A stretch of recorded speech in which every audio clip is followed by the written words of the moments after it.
imposter syndrome. What is it, and are you even going through that right now? Don't worry, we're going to cover all of this in today's video, so make sure you keep watching.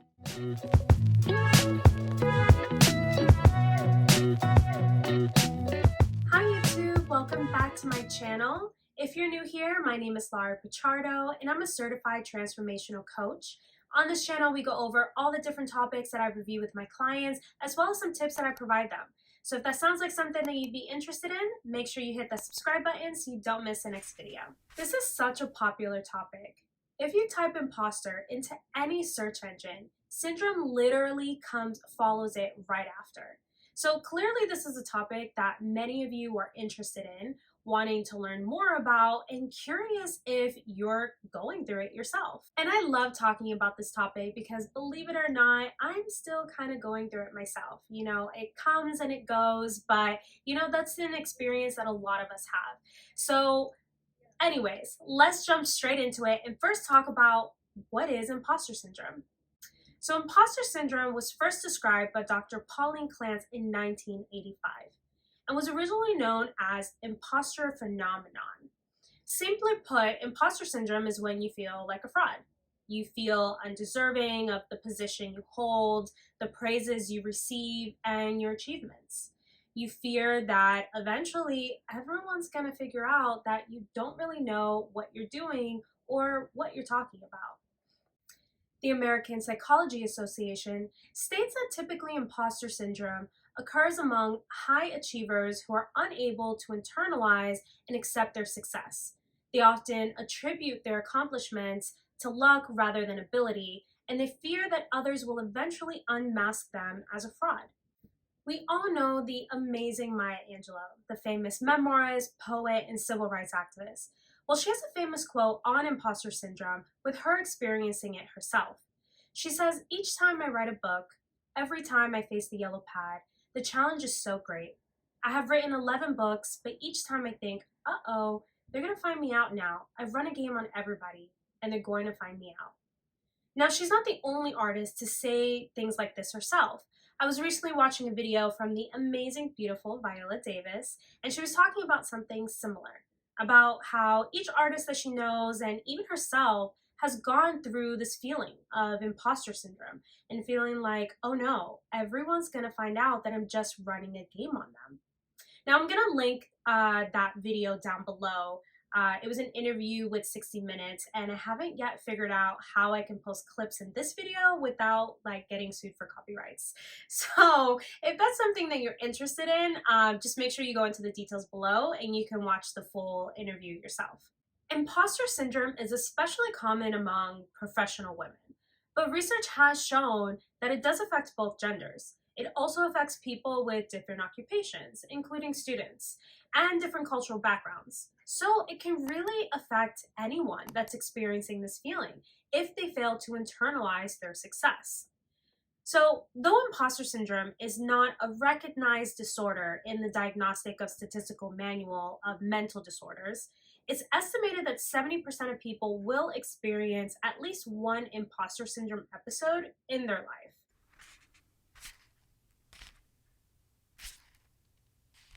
So, what contributes to imposter syndrome?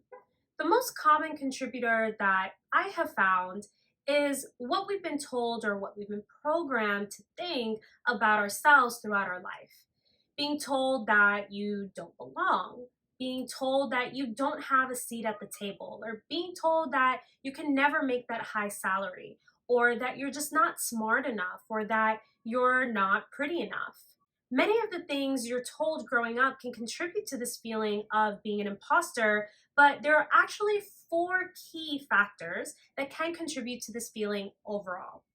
The first is, as I just mentioned, are the things that you've been told growing up, but specifically the ones coming from your family environment, or how your family dynamic, or your parents' parenting style, such as being told that your talents are different from those in your family, stressing the importance of intellectual abilities and that success requires effort. This is a great one because if you're programmed to think that everything requires a lot of hard work to achieve, you may reach that level of success that you want, but think that you may not actually be there, or that you lucked out to get there because you didn't work as hard as your parents told you that you should to reach that level of success. Third is inconsistent feedback regarding your abilities and success. There's lack of positive reinforcement and having overprotective parents. A second contributor can also be your personality. That can play a big part. You may struggle with perfectionism. Therefore, nothing you do is good enough, causing you to self-sabotage. Or you can have low efficacy. So regardless of the goals you set for yourself, you believe it's not achievable, again, leading you to self-sabotage. Or you may struggle with neuroticism, such as being overcritical with yourself and your work. Third is when you enter a new role at work or a new school environment. I'm sure a lot of you can relate with this. When you enter into a new environment, meaning you got a new role at a new job, now you're around a whole new team, or you're at a new school, so now you're around a whole new group of people. It's very easy to feel like you don't belong.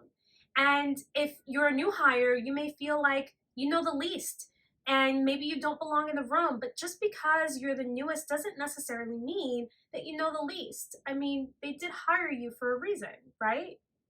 And the last common factor that can contribute to imposter syndrome is being a minority.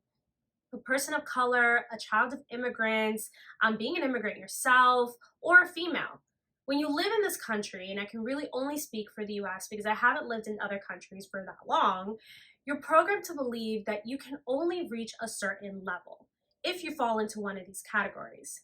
So growing up, you may have gotten this message from your parents themselves, or you may have gotten this message in a subtle or not so subtle way on TV, movies, books, even from your own teachers, telling you that because you are a person of color, because you're first generation, because you are an immigrant, because you're a woman, you're never going to get that seat at the table, be in that room, whatever it is that your goal is. So you start to create the subconscious belief about yourself. So when you refuse to listen to that subconscious voice and push forward and you reach that level, because I know you will, you feel like an imposter because you may be the only person of color in the room or the only female in the room. And you start to think, oh God, I don't think I belong here. Am I actually smart enough to be here? Am I just the token person? Did I luck out? You might start to create all these different narratives in your head because you feel like an imposter from everything that you've been programmed to believe about yourself growing up.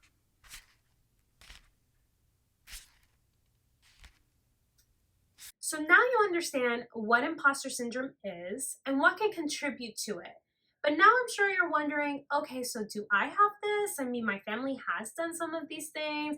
I can be a bit of a perfectionist. I am a minority. So here's a list created by Dr. Pauline Clance suggesting that the imposter phenomenon is marked by 6 potential characteristics.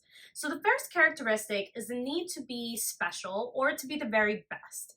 Most people who feel like an imposter were at the top of their class in school are known as the best in whatever field or sport they were in. So once they're in a larger setting, they notice that they're not the best anymore. And imposter syndrome starts to kick in as they dismiss their own talents and see themselves as not as smart or talented enough. Next, we have the Superman or Superwoman aspects. When we combine wanting to be the very best at everything and holding such high standards for ourselves, we get someone who struggles with perfectionism. Someone with superhuman aspects will set almost impossible standards for themselves and therefore always feel overwhelmed, disappointed, and like a failure when they don't meet their goals. Third is the feel of failure, which I feel like we can all relate to. This is known as the underlying motive for most imposters. Because people who do experience imposter syndrome, they do fear failure. They can experience high levels of anxiety and therefore they overwork themselves to avoid failing. Fourth is the denial of competence and discounting the praise of others. Now, there's one thing to be modest, and in this case, this is not it. Some people who experience imposter syndrome cannot internalize their success. Therefore, they can't accept praise from others as valid. You will also see this person not only denying praise, but they'll also focus on evidence to prove why they don't deserve it. Fifth is the fear and guilt of success. Many people struggling to reach the level of success that they desire is because of internal fear. In this case, if you're experiencing imposter syndrome, you may fear that if you become successful, you won't fit in with your friends and your family, and feel guilty if you do. You may also fear the additional responsibilities from success. If you're given more responsibility, they may realize you're a fraud. And lastly is the imposter cycle. Clance states that the imposter cycle is also a characteristic. I personally don't see it that way. I don't see it as a characteristic, but more as a result of imposter syndrome. So I'm just going to skip this one, but if you want to learn more about it, I'm going to link it down below and you can just read the full article there. So, if you're wondering if you're experiencing imposter syndrome, ask yourself if you answered yes to one or two or more of these characteristics. If so, you probably are. And because imposter syndrome is typically triggered from an internal fear, many people going through this also struggle with anxiety, depression, and self-sabotage. So that may be something you'll want to reflect on as well and see if you are going through that too.